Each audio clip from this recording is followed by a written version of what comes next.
మా సిస్టర్ ఆ IVF patient రమ్మని చెప్పండి నెక్స్ట్. ఓకే అండి.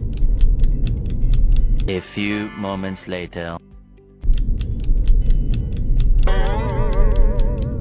One eternity later. ఏంటమ్మా ఇంతసేపు? హైవే కానీ మెల్లిగా నడుస్తూ వస్తున్నది. సో ఐవీఎఫ్ పేషెంట్స్ మీరు కూడా ఇలానే చేస్తున్నారా? డోంట్ వరీ అండి. మీరు నడవడం వలన ఫాస్ట్గా లేదు స్టెప్స్ ఎక్కి దిగడం వలన లేదు అలా ఇలా కదిలి తిరిగి పడుకోవడం వలన అబార్షన్స్ అయిపోవు. పెద్దవాళ్ళు చెప్తారే తుమ్మితే ఊడిపోయే ముక్కని, అలా ఇది నడిస్తే పోయే ప్రెగ్నెన్సీ అయితే కాదు. ఎంబ్రియో ట్రాన్స్ఫర్ అవ్వగానే మీ బేబీ లోపల ఇంప్లాంట్ అయిపోతుంది. ఆ బేబీకి తగినంత ప్రొటెక్షన్ మీ యూట్రస్ ఇస్తుంది. సో అలా నిదానంగా నడవడము, తిరిగి పడుకోవడము, ఒకే సైడ్లో పడుకోవడము ఇవన్నీ అవాయిడ్ చేయొచ్చు.